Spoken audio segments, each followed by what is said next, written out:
پہلے تو بہت بہت شکریہ جی فار نائس انٹروڈکشن. دیکھیں دو چیزیں بڑی امپورٹنٹ ہے. سولوشنس تو پروپوز کرنا آسان کام ہے، مگر اس کی ایک امپلیمنٹیشن فریم ورک دینا بھی بہت زیادہ امپورٹنٹ ہے. صحیح. اور ساتھ ساتھ یہ کہ گورنمنٹ اس کو ایکچولی ایکسیپٹ بھی کرے اور اس کو لے کے آگے چلے. جس قسم کی ہمارا گورننس کا اسٹرکچر ہے اس میں اس کو امپلیمنٹ کرانا. اور پھر یہ کہ صحیح مسئلے کی نشاندہی بھی بڑی امپورٹنٹ ہے. اگر آپ دیکھیں نا تو ہمارا سب سے بڑا دیر ٹو ایشوز جو ہر حالت میں ہمیں ٹیکل کرنے اور بڑے کوئکلی ٹیکل کرنے. ایک ایشو یہ ہے کہ ہم کماتے جو ہیں وہ ابھی جو بجٹ پریزنٹ ہوا تھا کہ ہم 9 ارب روپے کی ہمارا ریونیو ہوگا، حالانکہ ہم ریچ نہیں کریں گے، مگر یہ ٹارگٹ دیا گیا تھا کہ ہم 9 ارب 9.2 trillion sorry not billion trillion trillion rupees ہم جنریٹ کریں گے. اور ہمارا خرچہ تقریباً 15 ٹریلین 14 پوائنٹ سمتھنگ ٹریلین کا ہم یہ خود کہہ رہے ہیں کہ جی ہم تقریباً 6 ٹریلین روپے کے ڈیفیسٹ میں جا رہے ہیں. تو پہلے تو بات یہ ہے کہ اس ڈیفیسٹ کو آپ نے پہلے کیسے برج کرنا ہے، سب سے پہلی بات. اور پھر یہ سب سے بڑی بات ہے کہ 9.2 اگر آپ جنریٹ سے کر بھی لیتے ہیں تو پھر آپ این ایف سی کے بعد این ایف سی کے ایوارڈ کے بعد جو آپ پروونسز کو دے دیں گے آپ کے پاس تقریباً 6 بچ جائے گا.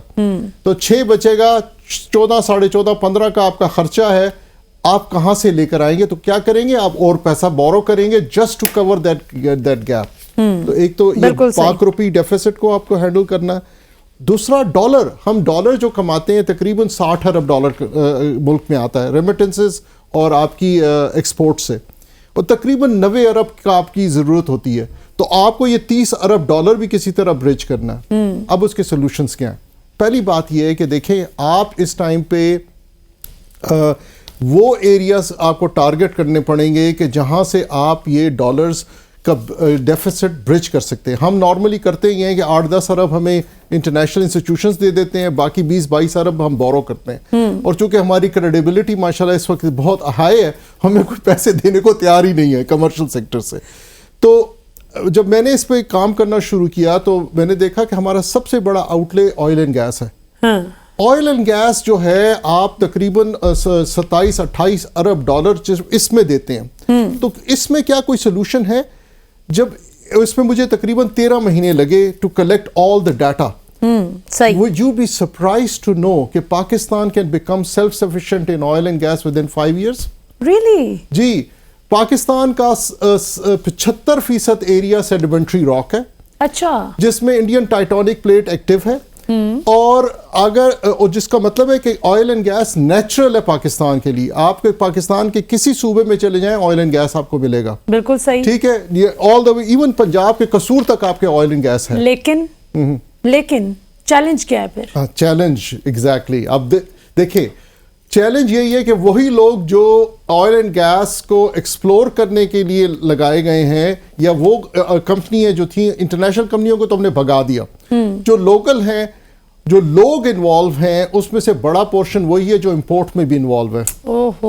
اپنا ویسٹڈ انٹرسٹ. اب میں آپ کو ایک چھوٹی سی ایگزامپل دیتا ہوں. اب کے پی جو ہے، کے پی پاکستان کا تقریباً آدھا آئل اینڈ گیس نکال رہا تھا، اور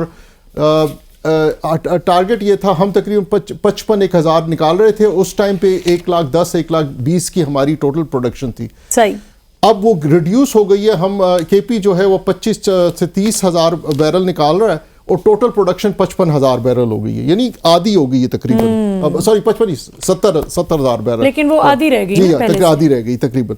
تو ابھی اور کے پی میں آپ کے صرف اس وقت 5 بلاک ایکٹیو ہیں. آپ کے آئیڈینٹیفائڈ جو ہیں وہ 26 یا 29 بلاکس ہیں. تو باقی 22-24 بلاکس جو ہیں وہ کیوں نہیں کر رہے؟ پھر اس کے علاوہ بلوچستان میں بے تحاشا اسی طرح کے بلاکس ہیں. آپ کے سندھ میں ہیں، آپ کے پنجاب میں ہیں.